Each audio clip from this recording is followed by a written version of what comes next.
ఈ కంటెంట్ తెలిసిన టీచర్స్ కి మరియు కాలేజీ అధికారులకి అందరికీ నా హృదయపూర్వక శుభాకాంక్షలు.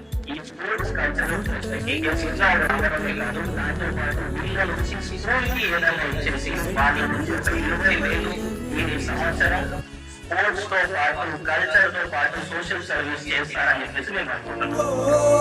మేడం ఇచ్చేసి